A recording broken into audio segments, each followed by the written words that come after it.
আপনাদের সবাইকে স্বাগতম জানাচ্ছি React.js এর খুবই ছোট্ট এই ভিডিও টিউটোরিয়ালে। এই ভিডিও টিউটোরিয়ালে আমি আপনাদের একটি npm প্যাকেজের সাথে পরিচয় করিয়ে দিতে যাচ্ছি, যেটা কিনা আপনাদের অনেক সময় সাহায্য করবে বলে আমি আশা করছি। তো অলরেডি আমি React.js এর উপর অনেকগুলো ভিডিও টিউটোরিয়াল তৈরি করেছি। এখানে দেখতে পাচ্ছেন সেই প্লেলিস্টটি রয়েছে। তো এখানে 105টির মতো ভিডিও রয়েছে। আমি কন্টিনিউয়াসলি React.js এর এই প্লেলিস্টটি আপডেট করে যাচ্ছি, যাতে করে আপনারা আপ টু ডেট নলেজ রাখতে পারেন। তো আমি খুব শীঘ্রই Next.js এর উপর ভিডিও টিউটোরিয়াল তৈরি করার চেষ্টা করব, যেটা কিনা আপনাদের আরও বেশি সাহায্য করবে বলে আমি আশা করি। তো এই প্লেলিস্টটি বিগিনার টু অ্যাডভান্স। এখানে আমি টাইপস্ক্রিপ্ট, রিয়েক্ট টাইপস্ক্রিপ্ট, এখানে রিডাক্স টুলকিট, অনেকগুলো বিষয় সম্পর্কে আমি আলোচনা করেছি।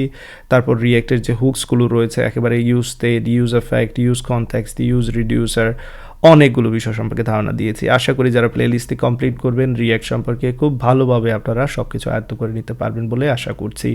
তো চলুন শুরু করা যাক। এখানে দেখতে পাচ্ছেন আমি একটি রিয়াক্ট প্রজেক্ট অলরেডি তৈরি করে রেখেছি এবং সেটা রান করছি। তো তার আউটপুটটা যদি আপনাদের দেখায়, এখানে দেখতে পাচ্ছেন জাস্ট অ্যাপ রয়েছে, দ্যাটস অল। এবং এখানে যে বিষয়টা লক্ষ্য রাখবেন, এই যে পেজের যে টাইটেলটা রয়েছে, আমরা সাধারণত HTML এর সাহায্যে পেজের টাইটেল সেট করতাম, নিশ্চয়ই আপনাদের মনে আছে, হেড ট্যাগের মধ্যে। তো যদি আপনি রিয়াক্ট অ্যাপ নিয়ে কাজ করেন, অনেক সময় ডিফারেন্ট পেজে যাবেন। সেটা হতে পারে হোম পেজ, সেটা হতে পারে about page, contact page, different page হতে পারে। তো সেই ডিফারেন্ট পেজ যখন থাকবে, যখন রাউটিং অ্যাড করবেন, একটি জায়গা থেকে অন্য জায়গায় যাবেন, সেক্ষেত্রে এই টাইটেলটা কীভাবে চেঞ্জ করতে হয় সেটা আমি খুব কুইকলি দেখাতে যাচ্ছি। তো ইতিমধ্যেই আমি আপনাদের রাউটিং সম্পর্কে ধারণা দিয়েছি, কিভাবে রিয়াক্ট রাউটার ডম ব্যবহার করতে হয়। আশা করি রাউটিং সম্পর্কে আপনারা নিশ্চয়ই শিখে নিয়েছেন এবং সেই রাউটিংয়ের এই যে এখানে দেখতে পাচ্ছেন, আপনারা অলরেডি রাউটিংয়ের মাধ্যমে অনেকগুলো পেজ তৈরি করে একটি জায়গা থেকে অন্য জায়গায় নেভিগেট করতে পারছেন। তো চলুন যেই পেজ, যে প্যাকেজের সাহায্যে আমরা মূলত এই টাইটেলটা চেঞ্জ করতে পারবো। ডিফারেন্ট পেজে গেলে আমরা চাচ্ছি ডিফারেন্ট টাইটেল দেখানোর জন্য। সেটা হতে পারে শপ পেজ, সেটা হতে পারে কার্ড পেজ, সেটা হতে পারে সাপোজ হোম পেজ। তো এই যে ডিফারেন্ট সময়ে ডিফারেন্ট পেজের ক্ষেত্রে কীভাবে টাইটেল চেঞ্জ করতে হয়, সেটার জন্য আমরা যে প্যাকেজটা ব্যবহার করব সেটা হচ্ছে রিয়াক্ট হেলমেট। দেখতে পাচ্ছেন এই প্যাকেজটা আমি জাস্ট ইনস্টল করব, তাই কপি করে নিয়েছি। আমি যে কাজটা করছি, এখানে একটু উপরের দিকে চলে যাচ্ছি, আর একটি টার্মিনাল ওপেন করে নিলাম এবং এই টার্মিনালের মধ্যে আমি যেটা করছি, এই প্যাকেজটাকে ইনস্টল করে নিচ্ছি। তো প্যাকেজটা ইনস্টল যদি হয়ে যায় ঠিকঠাক মতো, তাহলে ডেফিনেটলি আমার যে প্যাকেজের জেসন রয়েছে সেটা আপডেট হয়ে যাবে। আমি সেটা চেক করে নিচ্ছি যে এই প্যাকেজটা ইনস্টল করা হলো কিনা। দেখতে পাচ্ছেন রিয়াক্ট হেলমেট এখানে ইনস্টল করা হয়ে গেছে। এবার আমরা কিভাবে রিয়াক্ট হেলমেট ব্যবহার করব, ভেরি ইজি এখানে বিষয়। প্রথমে সেটাকে ইম্পোর্ট করব। তো চলুন সেটাকে ইম্পোর্ট করে নিচ্ছি। আমি জাস্ট একটি মাত্র, যেহেতু আমার এখানে পেজ রয়েছে, সেক্ষেত্রে আমি এখানেই করব।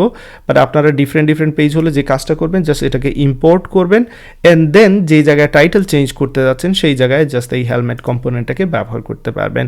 সাপোজ আমি এখানে যে কাজটা করছি, লক্ষ্য রাখবেন, আমি এখানে অ্যাপ যেটা রয়েছে সেটা থাকুক, সেটা আমার প্রবলেম নয়।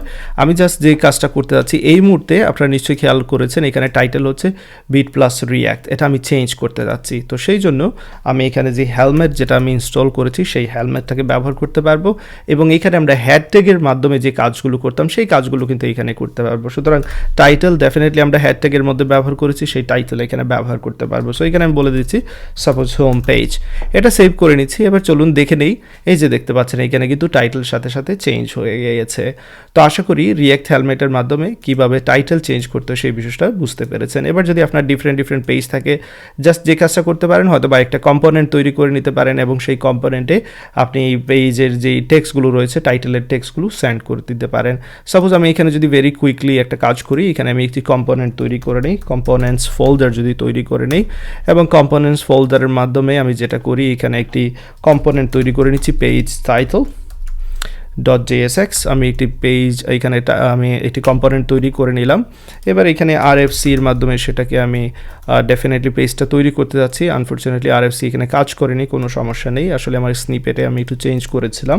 তো আমি এই জায়গায় এখানে সব কিছু কপি পেস্ট করে নিচ্ছি, পেজ টাইটেল, নো প্রবলেম। এবং এখানে আমরা কি করব, প্রত্যেকবার ডিফারেন্ট ভ্যালু রিসিভ করব। এখানে যদি আমি হোম পেজ দিয়ে রাখি, সবসময় কি দেখাবে, হোম পেজ দেখাবে।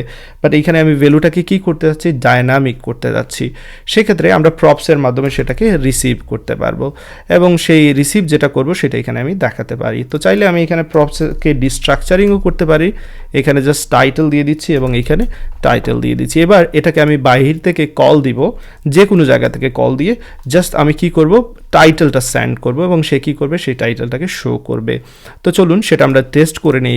আমি এখানে হেলমেট ব্যবহার করব না, যেহেতু অলরেডি একটি কম্পোনেন্ট তৈরি করেছি, সেই কম্পোনেন্ট ব্যবহার করব। এবং সেই কম্পোনেন্টের নাম কি নিশ্চয়ই খেয়াল করেছেন, পেজ টাইটল। তো চলুন সেই পেজ টাইটল কম্পোনেন্টটাকে এখানে ব্যবহার করি। এবং পেজ টাইটল কম্পোনেন্টকে যখন ব্যবহার করব সেইখানে আমরা কি করব, আমরা কিছু ভ্যালু পাস করব। তো সেই ভ্যালুটা কার মধ্যে থাকবে, টাইটেলের মধ্যে। এবং এইখানে আমরা বলে দিচ্ছি suppose home page. So home page.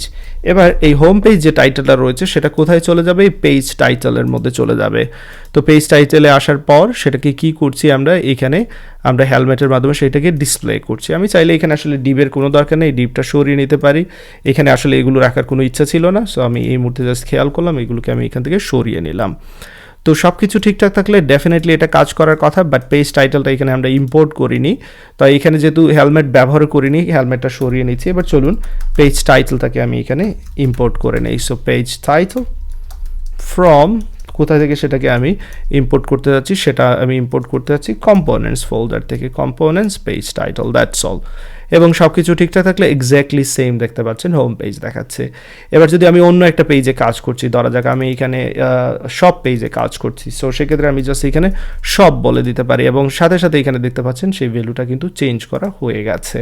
তো আশা করি এতটুকু বিষয় নিশ্চয়ই বুঝতে পেরেছেন। এবার যদি বুঝে থাকেন এটা প্র্যাকটিস করতে থাকুন। আসলে এখানে পেজ লেখার দরকার ছিল না, জাস্ট সব লিখলেই হতো। তো এতটুকু বিষয়ই থাকবে এই ভিডিওতে।